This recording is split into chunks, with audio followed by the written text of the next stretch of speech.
Bonjour à tous, il est 11 heures. Il est l'heure de commencer un petit peu. J'espère que vous m'entendez bien, que tout va bien pour vous aussi. On va parler de l'intérêt des enzymes en brasserie. Pour changer un peu, on parle souvent des levures, des matières premières. On va aujourd'hui s'attacher plutôt aux enzymes. Comme d'habitude, nous allons peut-être commencer par un petit sondage pour apprendre à nous connaître, parce que c'est vrai qu'on est tous derrière nos petits écrans. Je ne vous vois pas, vous ne vous voyez pas. Même si tout se détend et qu'on commence à revivre des beaux moments ensemble, les webinaires, on est toujours derrière nos écrans. C'est bien pour le partage d'informations, mais c'est vrai que pour le côté humain, on perd ce côté-là. Donc, on va lancer ce petit sondage des présentations pour savoir un petit peu qui est là. Donc, normalement, vous voyez le sondage qui apparaît sur votre écran et vous pouvez y répondre pour savoir si vous êtes plutôt un professionnel de la bière, un brasseur amateur, un universitaire, un amateur, un curieux. En même temps, quand on est au webinaire, je pense que tout le monde est un petit peu curieux. Si vous êtes ici, c'est que vous êtes un petit peu curieux et que la curiosité sur les enzymes vous attire. Donc voilà, on a 90% de réponses et principalement des professionnels de la bière. Hop, je partage les résultats. Voilà, principalement des professionnels de la bière, mais aussi des amateurs, qui sont là, qui aiment la bière et qui veulent comprendre comment on fait la bière. Donc c'est intéressant sur ces paramètres de l'enzyme, des enzymes. On arrête le sondage et on va démarrer. Et tant pis pour les retardataires qui prendront encore de route. Donc, les enzymes, il faut d'abord expliquer ce que c'est une enzyme. La famille des enzymes, c'est pas toujours facile selon notre background, notre expérience, on va dire, d'étudiant en biologie ou non. L'enzyme, en fait, c'est une substance organique qui est produite par les cellules vivantes. Et une enzyme, c'est une protéine. La majorité du temps, c'est une protéine qui va catalyser une réaction biochimique. C'est-à-dire que l'enzyme va accélérer une réaction biochimique. Elle va accélérer des millions de fois. Ils sont constitués de chaînes d'acides aminés, donc c'est une protéine. Donc ça, c'est important pour la suite de bien comprendre que c'est une protéine et qu'elle a aussi les caractéristiques d'une protéine, c'est-à-dire qu'elle peut avoir des modifications comme une protéine. Il y a beaucoup de liens en fonction de ça et qui ont des incidences, nous, sur la production de bière et sur la gestion de notre production de bière. Donc, comment ça fonctionne une enzyme? Donc là, c'est un schéma représentatif, vous vous en doutez bien, même si c'est assez proche de la réalité. Nous avons une enzyme, donc là, la partie orange, avec un site actif. C'est le site actif qui est vraiment la partie importante de l'enzyme qui nous intéresse pour nous dans ce cadre-là, où le substrat va venir en fait former un complexe enzyme-substrat. Voilà, c'est un petit peu voilà l'exemple qui est pris, la petite phrase en dessous. Si l'enzyme était une clé, voilà, le substrat serait la serrure dans laquelle elle s'emboîterait. Voilà, c'est vraiment ce côté d'emboîtement. Et c'est pour ça que je vous parlais de protéines, parce que la protéine, on sait que selon certaines conditions, qu'elle peut changer un peu de forme et de configuration. Et donc forcément, si ça change de forme, la clé, la serrure, ça marche plus bien si vous en avez un qui change sur les deux. Voilà. Et en fonction du substrat et de l'enzyme, vous aurez différentes réactions biochimiques. Voilà, pour le rappel de ce qu'est une enzyme. Au fur et à mesure du webinaire, n'hésitez pas, vous pouvez poser vos questions-réponses au fur et à mesure. Je verrai si je pourrai répondre au fur et à mesure ou à la fin du webinaire avec grand plaisir. Donc voilà, maintenant, on parle des facteurs qui peuvent influencer. Je vous en ai déjà un peu parlé sur les protéines. Il y a des facteurs qui influencent la forme. Les conditions qui vont favoriser l'activité des enzymes, c'est forcément la température. Plus la température augmente, plus l'activité augmente. C'est souvent le cas quand on parle de biologie, de biochimie. C'est le cas aussi des levures. Plus la température augmente, plus l'activité augmente. Après, je ne dis pas qu'il faut faire monter le plus chaud possible, loin de là, si on prend la fermentation. Mais pour l'enzyme, c'est vrai qu'une température optimale, c'est le top du top. Et c'est ce qu'on va voir après, c'est ce qui est géré dans la brasserie d'ailleurs. Attention, au-delà de cette température, c'est à peu près linéaire, l'augmentation d'activité dans le temps. On voit dans le graphique en haut à droite, la vitesse augmente quasi linéairement jusqu'à une température optimale. Une fois passée cette température optimale, les enzymes, comme les protéines, se dénaturent à certaines températures. Et donc là, la vitesse forcément d'activité, l'activité diminue très, très, très rapidement parce qu'il y a une dénaturation et on ne peut pas revenir en arrière. C'est-à-dire que si vous avez une enzyme, vous passez de 50 degrés à 10 degrés, vous aurez l'activité de 10 degrés. Vous pouvez vous amuser à vous promener entre guillemets sur la courbe. Une fois passé la dénaturation, vous ne pouvez plus revenir en arrière. En fait, vous cassez l'enzyme, en quelque sorte. Le pH, c'est de la même façon. Il y a un pH aussi optimal. Pourquoi? Parce que le pH joue aussi sur cette configuration de l'enzyme. Donc, c'est aussi important de voir le pH optimal. Et chaque enzyme a sa température optimale et son pH optimal parce que chaque enzyme a sa configuration qui est différente et donc des caractéristiques qui lui sont propres. Ce qui nous avantage, nous, après, pour la suite du process d'ailleurs. Forcément, la concentration d'enzymes va aussi jouer sur l'activité enzymatique. Plus il y a d'enzymes, plus la réaction sera rapide parce que le lien entre le substrat et l'enzyme est plus rapide et plus présent. Après, il y a des phénomènes. Voilà, c'est l'accessibilité entre l'enzyme et le substrat qui est importante. Voilà pour les activités. Alors, dans la bière, parce qu'il y a un moment, on est là pour parler de bière quand même, on retrouve naturellement déjà des enzymes quand on fait le brassage de la bière. Les enzymes naturellement présentes dans les céréales maltées. On retrouve les alpha, les bêta-amylases, que vous connaissez probablement, les glucanases, mais aussi des protéases. Et ces enzymes servent déjà, comme nous avons aussi beaucoup d'enzymes dans notre corps, elles servent justement à la vie. Donc ces enzymes sont utiles pour la graine au départ, pour effectuer sa germination et devenir une plante, pour accéder aux réserves énergétiques. C'est ce qui nous intéresse. Les protéines, l'amidon, vont être transformées en acides aminés et en peptides, mais aussi en sucre simple, en glucose, fructose, maltose, maltotriose, dextrine. Il ne faut pas oublier que la base de départ, c'est quand même la plante qui veut transformer ces matières-là en composés simples pour pouvoir grandir et faire la plante. Nous allons l'utiliser à d'autres fins. Donc voilà pour les enzymes de la bière. C'est pour ça qu'on retrouve, il y a l'ami Maxime qui fait un atelier de brassage dans le Nord, que j'ai pris qui est en photo ici. C'est pour ça qu'on fait différents paliers qu'on peut faire différents paliers de température, c'est pour maîtriser les activités enzymatiques. On l'a vu, il y a la température qui joue, on verra le pH aussi, mais forcément, si on fait des paliers, à chaque température, on pourra faire travailler prioritairement certaines enzymes parce qu'ils sont à leur optimum de température.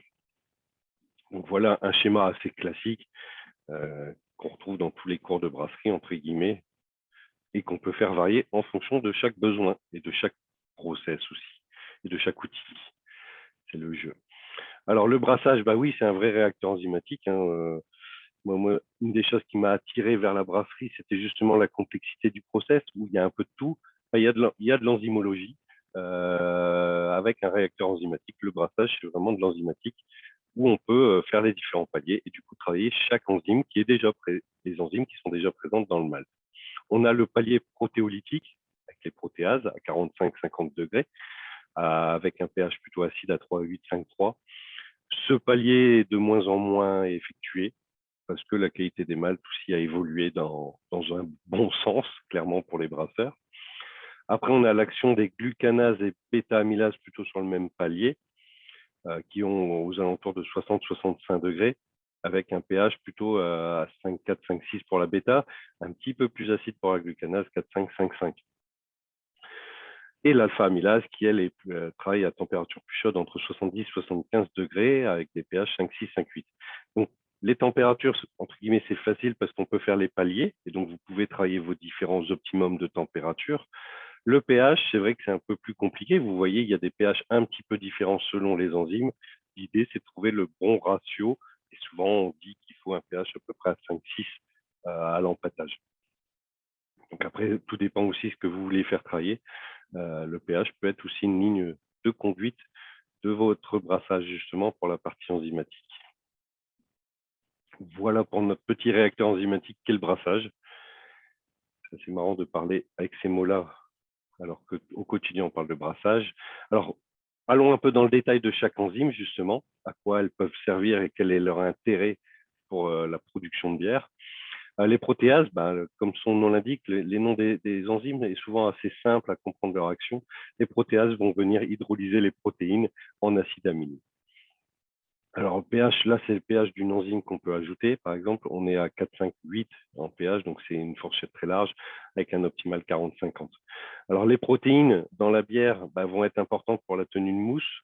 pour la rondeur. Par contre, les protéines sont aussi responsables du trouble de la bière, le trouble froid, le trouble colloïdal. Et les acides aminés, par contre, sont aussi très importants pour la nutrition de la levure. On en reparlera peut-être dans d'autres sujets de webinaire, justement, plus dédiés à la levure. Mais la levure a besoin d'une nutrition azotée, donc les acides aminés, pour pouvoir se multiplier et vivre sa belle vie de fermentation, ce qu'on lui demande, nous, en tant que brasseur. Vous avez le détail un petit peu de l'action de la protéation de protéines, où il y a le site de clivage de la protéine, voilà, qui est la liaison peptidique, donc qui va du coup couper et libérer les deux peptides, comme ça nous intéresse, la cystéine et cytosine, hystéine, pardon. Les enzymes au brassage, il y a aussi les glucanases. Ce n'est pas encore les grandes stars, souvent on parle d'alpha-amylase et bêta-amylase. Glucanase qui est aussi très importante, comme son nom l'indique, encore une fois, les glucanases ont une action sur les bêta-glucanes qui sont présents dans le malt. Vous avez voilà, la molécule avec le site qui est coupé. Voilà comment ça se passe. Pourquoi on parle des glucanes? C'est important parce que les glucanes, c'est un polysaccharide qui est très présent, dans le grain. Alors oui, les glucanases peuvent travailler à 45 degrés, on peut les travailler jusqu'à 60. Mais à 45, c'est pas l'optimal. 45, c'est plutôt le palier protéolytique par rapport à la question que je vois sur le fil de discussion. 45 degrés, on va être plutôt sur les protéases. Les glucanases travaillent un petit peu plus haute selon le type de glucanase qu'on utilise, bien sûr. Alors, les glucanases donc, hydrolysent les chaînes polysaccharidiques, donc, qui sont les glucanes. Ces chaînes, en fait, sont très présentes en concentration dans le malt. Elles sont en partie déjà hydrolysées lors du maltage. Ce sont en fait comme des fibres alimentaires. Elles constituent le principal sucre qu'on retrouve dans l'orge. Et ça peut nuire au brassage parce qu'en fait, ça fait des grandes chaînes qui vont nuire vraiment à la filtration, à la filtrabilité du mou, enfin de la mèche, pardon. Et au cours du maltage et de la germination, les grains d'orge subissent donc des changements physiologiques, dont la dégradation de l'amidon des sucres présents dans la paroi des cellules du grain, notamment les bêta-glucanes. Et c'est vraiment pendant la germination que les glucanases produites par le grain de malt vont commencer à désagréger et à rendre disponible justement le matériel pour le grain et faire la germination. Donc il y en a naturellement. Et nous, c'est important de les utiliser parce que les glucanases n'auront pas fait tout le travail pendant le travail de maltage par les malteurs.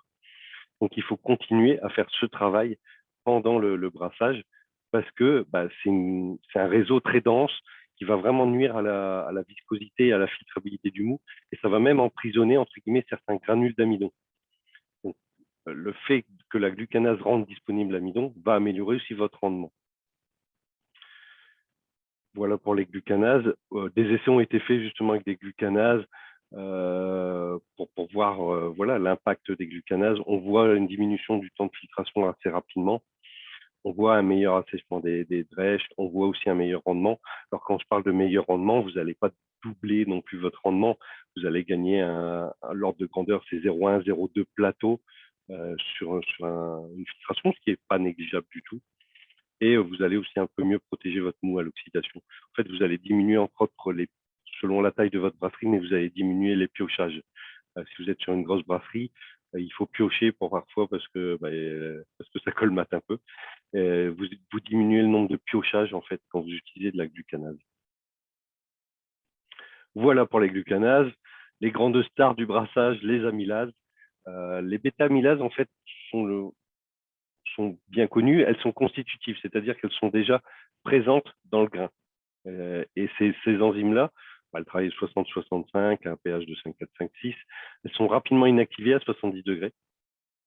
Il faut le prendre en compte parce qu'une fois qu'on est au-dessus, on ne peut plus revenir en arrière. Et ces enzymes sont déjà présentes, alors que les alpha-amylases, eux, sont bien produites pendant la sortie de la dormance du grain. Donc, cette enzyme alpha-amylase est produite pendant le maltage, pendant le travail du malteur sur le grain. Donc, on voit que le travail du malteur est vraiment très important pour toute cette partie enzymatique qui nous suit derrière. Donc, c'est des enzymes, en fait, qui sont sécrétées par les cellules et qui sont des exoenzymes. Donc, ils vont venir vraiment au contact de l'amidon.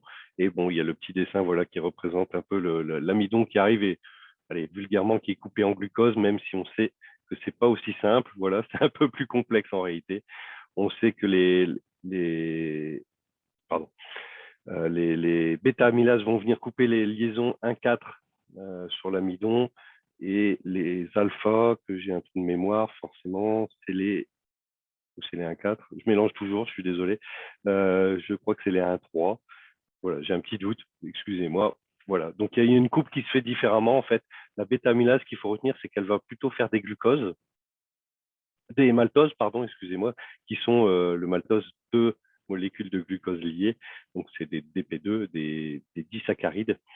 Donc le maltose, hein, qui porte bien son nom, on en trouve, c'est lié au malt. Et alors que l'alpha-amylase va venir attaquer un peu plus aléatoirement et du coup faire des dextrines. Et c'est ça qui est intéressant. Ça veut dire que les dextrines sont des sucres normalement non fermenticibles. Je dis normalement parce qu'on sait qu'il y a certaines levures, par exemple diastaticus, qui ont cette capacité d'aller chercher des sucres plus complexes. Donc voilà un petit peu pour les deux enzymes. Et en fonction de justement comment on fait travailler ces enzymes, on aura plus ou moins de sucres fermenticibles et non fermenticibles.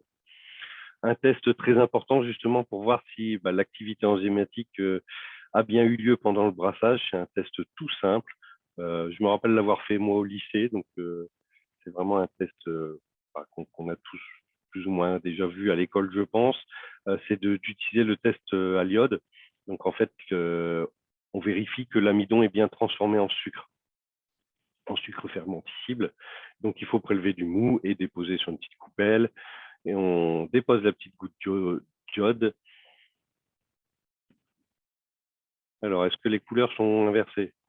Non, je ne pense pas en fait. L'alpha-amylase attaque, je pense que c'est les couleurs des enzymes.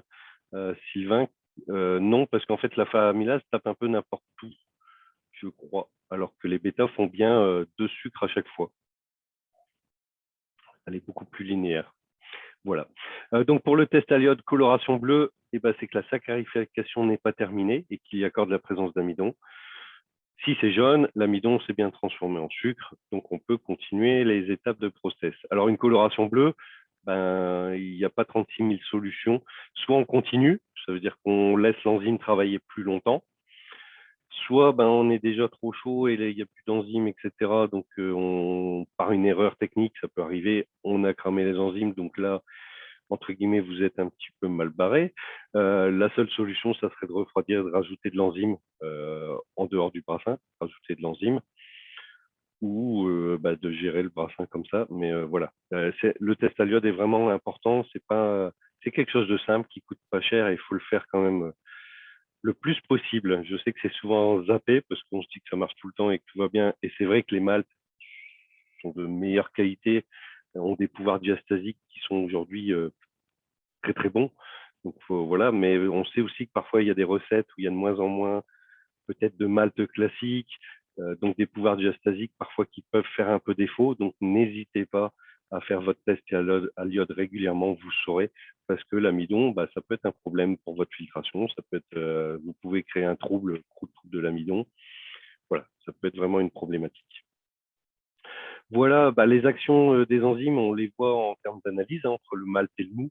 On voit que le malt est riche en amidon, donc qui a aussi un peu de glucane et de fructane, et qu'on voit que sur le mou, on se retrouve avec différents sucres, des dextrines. Donc là, ça dépend de votre conduite. Hein. Les taux qui sont là sont informatifs, sont assez généralistes. On retrouve des maltotrioses, on retrouve des maltoses et du saccharose, mais aussi du glucose, à différentes proportions. Voilà, ça c'est vraiment grâce aux actions des enzymes. De toute façon, on peut aussi le goûter. Hein. Je vous parlais du test à l'iode. C'est moins scientifique, mais c'est tout aussi agréable pour le brasseur. Vous pouvez aussi goûter votre mou. Ce goût sucré, vous allez le sentir très vite. Je connais même des brasseurs qui font leur café en mettant un petit peu de mou justement pour le sucré et ça donne un goût vraiment très particulier. Merci aux enzymes. On va refaire un petit sondage justement pour voir si certains d'entre vous ont déjà utilisé des enzymes pour la brasserie. Je lance le petit sondage pour voir si vous avez eu la curiosité d'essayer certaines enzymes. On va parler d'autres enzymes aussi. Là, on a parlé vraiment des enzymes qui étaient liées au brassage, tout ce qui était empâtage, les premières étapes du brassin, mais il y a aussi d'autres enzymes dans différents points. Alors là, nous avons parlé surtout des maltes d'orge. On n'a pas parlé, parce que c'était moins lié aux enzymes, l'amidon a une température de gélatinisation, pas facile à dire, qui peut différer selon le type de céréales. Donc ça va avoir une importance parce qu'il faut gélatiniser pour pouvoir rendre accessible l'amidon. Et ce qui nous arrange, c'est que sur le malt d'orge, il est plutôt faible. Donc ça peut être important. Et le pouvoir diastasique est bon sur l'orge. Toutes les céréales n'ont pas un pouvoir diastasique très important. Alors, je vais mettre fin au sondage parce que vous êtes une majorité à avoir répondu. Toc, toc, toc. Alors, 5% déjà utilisent régulièrement, 5% ont déjà fait sur quelques recettes, 5% se sont misés à tester. Il y a plus de la majorité qui n'a jamais utilisé, mais qui disent pourquoi pas. Et il y a 10% qui c'est hors de question. Et 10% qui sont pas concernés, peut-être que je ne pense pas que c'est les amateurs qui étaient là au début. Voilà, vous avez vu les résultats. Pardon, j'avais coupé, vous n'aviez peut-être pas vu les résultats. Voilà pour le sondage. C'est intéressant. Alors, les enzymes, forcément, vous connaissez Brouline, vous savez qu'on distribue aussi de l'enzyme. Les enzymes peuvent être nécessaires dans certains cas. Si vous n'en avez pas besoin, forcément, vous avez l'ajout d'enzymes est une solution à un problème. Si vous n'avez pas de problème, il n'y a pas besoin de chercher des solutions. On est d'accord, je pense, là-dessus. On reste sur le brassage. On peut rajouter des bêta-glucanases. Ça va optimiser la filtration du mou et de la bière. Toutes ces enzymes qu'on va rajouter, il faut bien faire attention. Il faut bien le rajouter à l'eau d'empâtage dès le début. Pourquoi?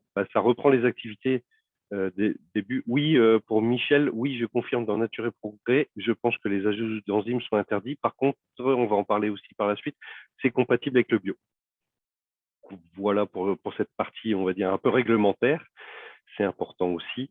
Donc, les bêta-glucanases sont importants pour la filtration. Si vous filtrez en, j'en sais pas moi, en 1h15, 1h30, vous n'aurez pas besoin de ça.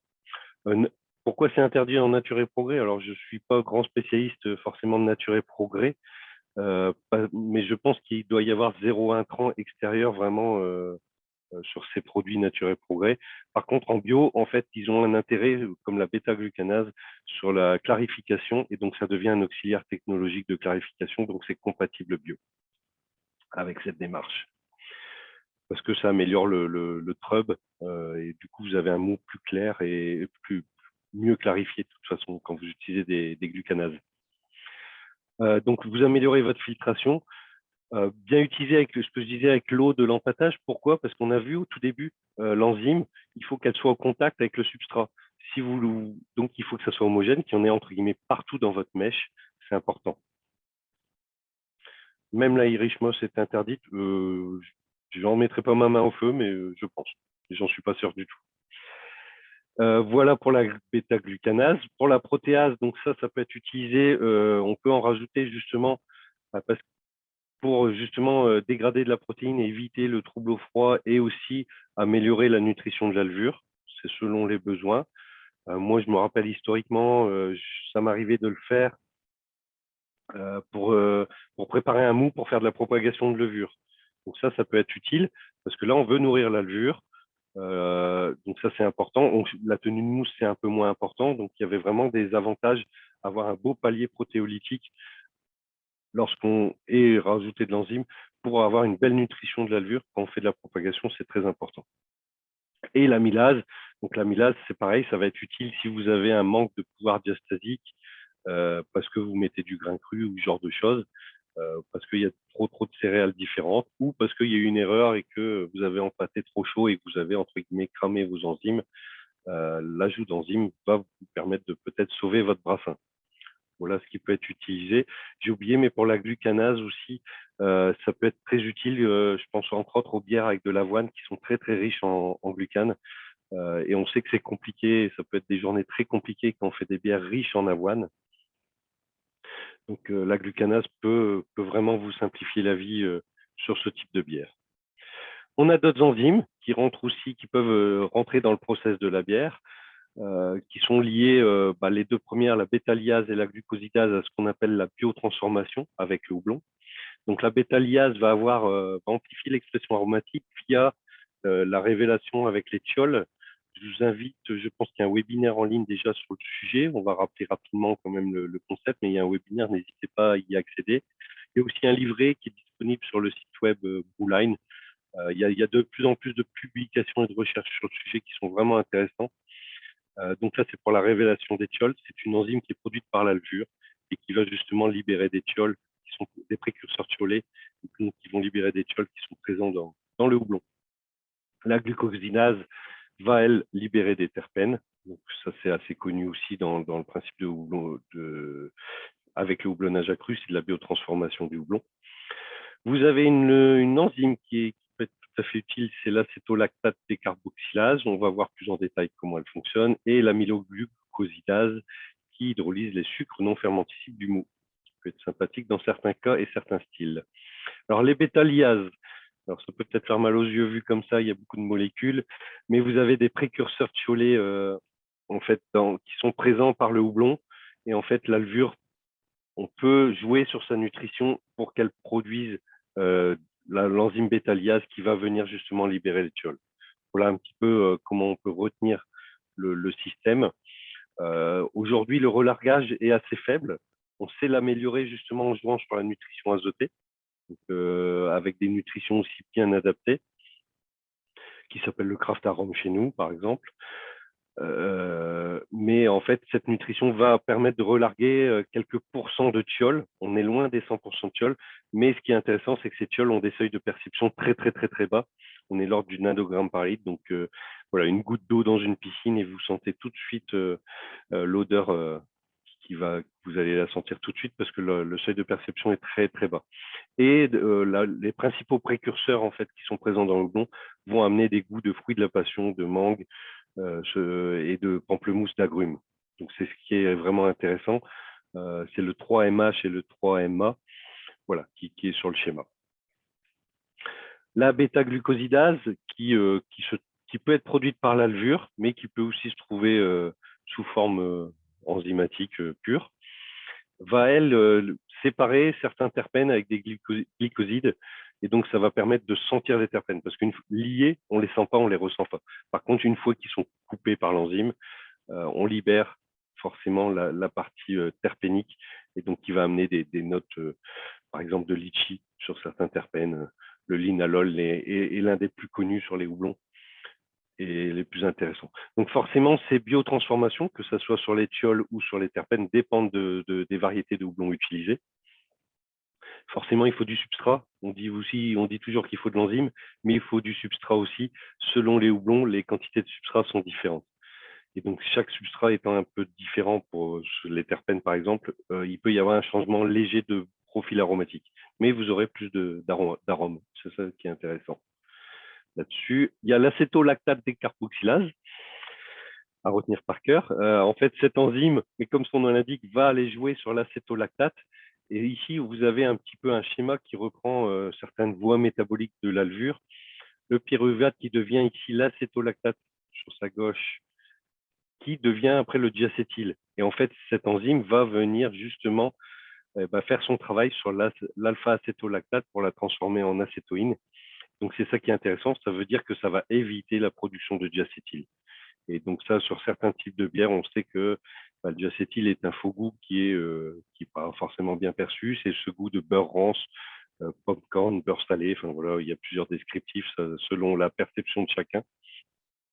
Donc, il y a une enzyme qui permet de limiter, en tout cas, la production de diacétyl, donc ce qui peut être intéressant dans certains cas et dans certains types de process et certains types de levures, forcément. Et vous avez aussi les enzymes amyloglucosidases qui sont possibles. C'est une enzyme de dégradation des sucres complexes qu'on peut utiliser au bloc suo, c'est-à-dire à l'empâtage, ou en fermentation pour avoir encore plus d'effets. En fait, ces enzymes vont vraiment augmenter le rendement parce qu'elles vont venir tout couper. Donc, ça va vraiment transformer même vos sucres complexes, vos dextrines, en sucre simple. Et donc, vous aurez des rendements, mais vraiment maximum. avec des bières beaucoup plus sèches. C'est comme ça qu'on peut arriver à faire des styles bruts, des zéro carbs, comme on peut voir dans certaines brasseries, ou des bières sans sucre. C'est en utilisant cette enzyme que vous pourrez aller avec ça. Pour répondre aux gens qui étaient intéressés par le bio et Nature Progrès, etc., l'amyloglucosidase n'est pas adapté au bio, ni Nature Progrès du coup. Donc voilà, petite rapide présentation du coup de la gamme Brewline. On fait certaines enzymes, on ne les fait pas toutes, on en fait certaines. On fait la protéase, qui va s'appeler Optifan, qui va sortir durant de l'année, qui va vous permettre de diminuer le trouble au froid si vous le souhaitez. On a l'amylase, donc qui va s'appeler l'amylise, donc toujours pratique, voilà, quand on utilise du grain cru, quand on a un problème à l'empâtage qu'on a trop chauffé par exemple, ça peut arriver. On a la glucanase, l'Optiflow. Donc ça, si vous avez des filtrations qui durent longtemps et que vous n'êtes pas en nature et progrès, j'ai envie de dire, n'hésitez pas à faire juste un essai. Vous verrez si ça fonctionne chez vous. Si vous avez des filtrations, je ne sais pas, 3 heures, 3 heures et demie, 4 heures, essayez. Si ça vous fait gagner une demi-heure, à vous de voir si c'est intéressant pour vous ou pas. Mais ça vaut le coup d'essayer. Pareil, si vous avez peur des filtrations sur de l'avoine, moi ça sauve parfois certaines recettes. L'amyloglucosidase qui va sortir très prochainement, qui va s'appeler l'amylise max. Donc là, typique pour tout ce qui est bière brute, bière à haut rendement. Donc on va avoir des bières très sèches, on va avoir du coup plus d'alcool, hein, forcément, si on a plus de rendement d'extraction de sucre. Typique aussi pour ceux qui veulent distiller, par exemple, avec des bases de céréales. Quand on distille, on cherche un rendement maximal. Donc c'est aussi intéressant d'aller chercher ce type de solution enzymatique pour aller taper un gros rendement. Et les bêta-glucosidases, donc qui va s'appeler l'Optiarome, qui elle est l'enzyme de la biotransformation en fait, qu'on peut ajouter en garde à froid après dry hop, pas en même temps, vraiment après. Et ça, pareil, ça peut se tester. Vous prenez un fût avec votre IPA, vous mettez un peu d'enzyme et vous voyez à l'aveugle si ça apporte quelque chose ou pas, sachant que c'est dépendant de votre variété de houblon, entre autres. Mais vous pouvez, j'ai oublié de le dire, avec la bêta-glucosidase, vous pouvez libérer à peu près un potentiel de 10% de terpènes supplémentaires, ce qui n'est pas négligeable. Donc voilà pour la gamme d'enzymes. Je vous remercie en tout cas pour votre écoute. Donc voilà, les enzymes sont naturellement présentes. On peut améliorer les rendements et les utiliser justement par leur capacité sur la bière. Elles sont des auxiliaires technologiques, donc elles ne rentrent pas dans la liste des ingrédients pour la partie réglementaire. Tout ce qui est amylase, protéase, glucanase sont compatibles avec le bio, y compris la bêta-glucosidase. Donc voilà pour la partie réglementaire. Je vous remercie en tout cas beaucoup. Est-ce que la bêta-glucosidase, alors j'ai déjà des questions, hop, grand merci, on va passer aux questions, boum. J'ai vu qu'il y avait déjà pas mal de questions. Je pense avoir répondu à pas mal d'entre elles pendant le webinaire. Est-ce que les glucanases peuvent être appliquées au blé noir? Alors, je ne connais pas les taux de glucane dans le blé noir, je suis désolé, parce que le blé noir, en plus, c'est le sarrasin, donc c'est pas vraiment une vraie céréale. Donc, je ne sais pas s'il y a beaucoup de...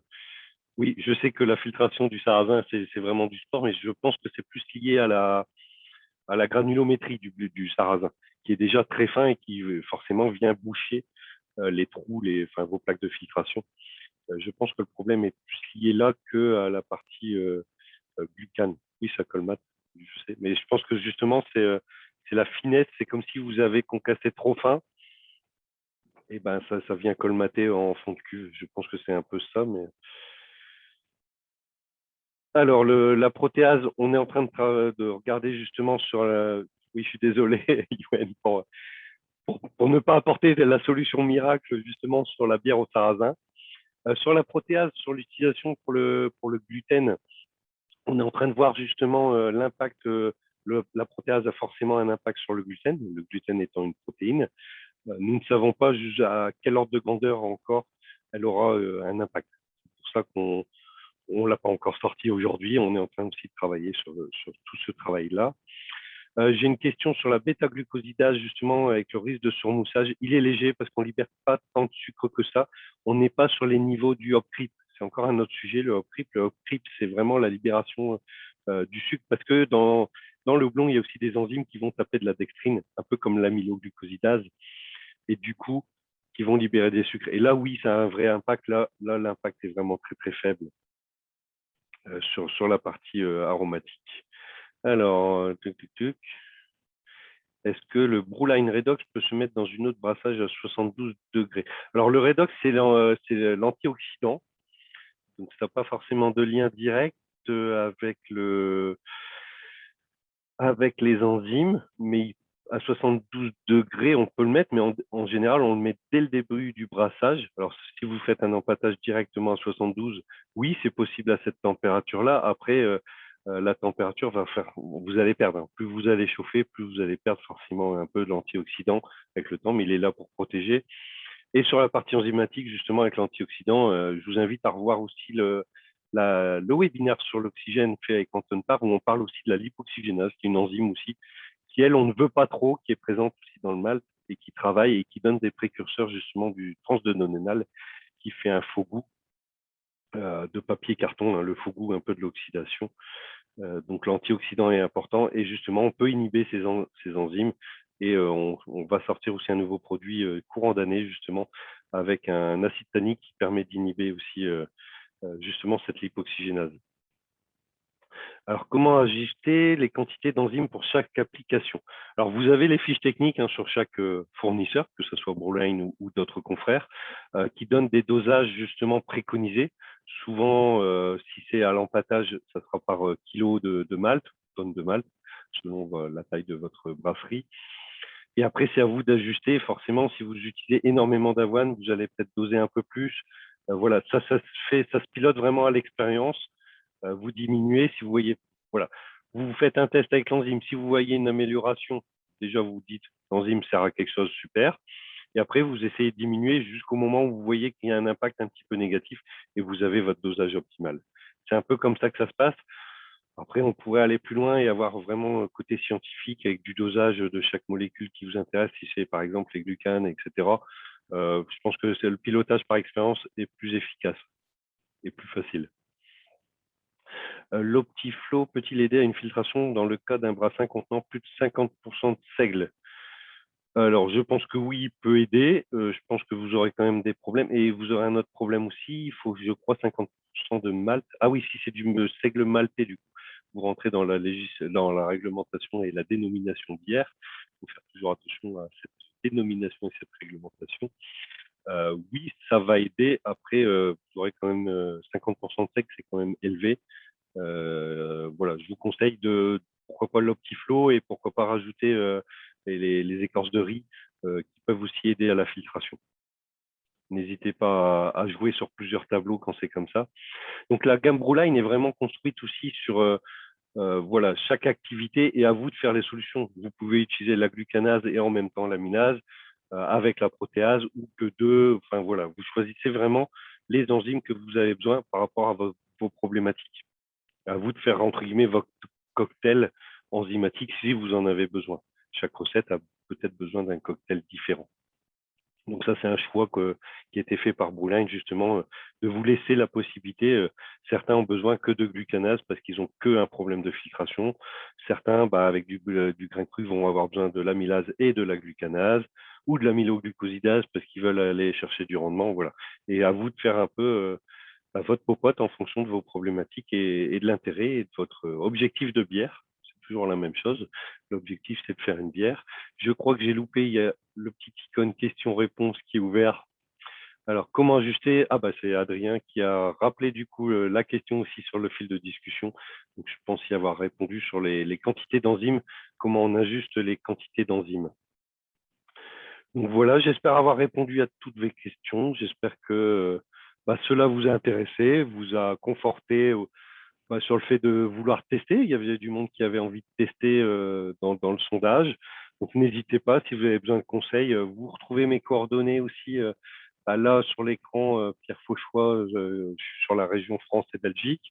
Mon collègue est sur la région Italie. Donc n'hésitez pas, on est là justement pour vous accompagner si vous souhaitez, si vous avez des problématiques et que vous avez bah, des besoins d'amélioration et d'accompagnement sur justement cette mise en place d'enzymes, c'est tout à fait possible. C'est aussi, on est là pour ça, bien sûr, bien entendu, pour vous accompagner. Quelle enzyme utiliser quand on brasse avec du pain? Merci Nathaël, bonne journée si tu t'en vas, je ne sais pas. Pour le pain, alors le pain, en fait, tout dépend de la quantité. Alors la problématique, c'est le malt d'orge, on l'utilise aussi parce que le malt a cette capacité justement d'avoir un support de filtration. Le pain ne l'a pas. Donc vous aurez ce problème-là. Mais vous pouvez aussi déséquilibrer le pouvoir diastasique. Pour le pain, un peu d'amylase peut aider, clairement. Après, vous aurez toujours la problématique du colmatage si vous mettez trop de pain, parce que ça va faire une sorte de gelée. Et ça, les enzymes vont aider, mais vont pas tout résoudre, clairement. Mais clairement, une amylase peut aider, parce que vous en aurez peut-être pas assez dans votre malt, tout simplement. Et si vous voulez aller loin, vous pouvez utiliser une amyloglucosidase, et ça fera le boulot. C'est plus bourrin, entre guillemets, mais ça marche très très bien et ça ira très très loin dans votre transformation et ça va réduire la viscosité. Donc ça, c'est important, et de faire un beau mash out pour filtrer. Ça va être important quand on brasse avec du pain pour réduire au maximum la viscosité. Voilà. Je vous remercie beaucoup. S'il y a d'autres questions, n'hésitez pas. Encore quelques minutes avec vous. Voilà, c'est vrai que j'ai pas détaillé, mais sur la fin du process de brassage, on parle souvent du mash out où on augmente la température. On parle souvent de dénaturation des enzymes, ce qui est vrai. Mais pour moi, le but aussi, c'est de diminuer surtout la viscosité qui améliore la filtration. Voilà pour le mash out. Merci à tous. Alors, j'ai une question sur la levure pour faire un barley wine. Eh ben, il faut une levure qui puisse aller en alcool assez haut. Je ne sais pas plus précisément quelle est la question. Dans notre gamme, nous, ça sera plutôt la folk. Oui, plutôt la folk chez nous, mais qui va laisser une rondeur. Donc après, tout dépend du barley wine que vous voulez faire. Nous, elle peut monter à 11 d'alcool, la folk. Et après, si vous voulez un barley wine un peu plus sec, vous pouvez la complémenter avec de l'amyloglucosidase. Et là, vous allez taper peut-être même au-dessus en alcool, parce que l'amyloglucosidase a cet avantage de faire des sucres simples. Et donc, la levure va avoir plus de facilité à monter en alcool. Et ben, quand on parle de la HA18, justement, qui est la levure de chez Fermentis, qui travaille très bien les barley wine, en fait, c'est une levure qui est très tolérante à l'alcool, qui est complémentée avec une amyloglucosidase, qui est une enzyme, en fait, sous forme sèche chez Fermentis. Donc, c'est le travail que je vous dis. C'est possible avec la folk et l'amyloglucosidase. Donc, après, c'est à vous de choisir si vous utilisez que la folk ou avec l'amyloglucosidase.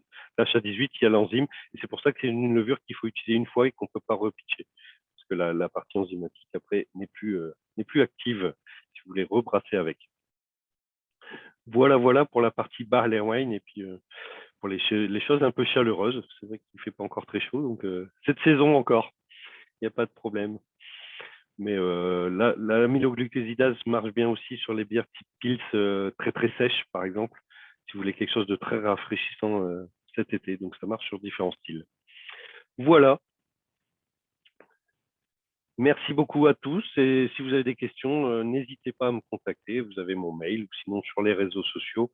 On est sur LinkedIn, Facebook, Instagram. N'hésitez pas, il y a assez de moyens de communication. Le replay sera en ligne dès que possible, dès qu'on aura fait le petit montage qui va bien, etc. Je vous remercie tous pour votre activité, puis votre attention, et je vous souhaite une bonne journée, des bons brassins, de beaux brassins, de bonnes bières, et à la prochaine. Merci beaucoup. Au revoir.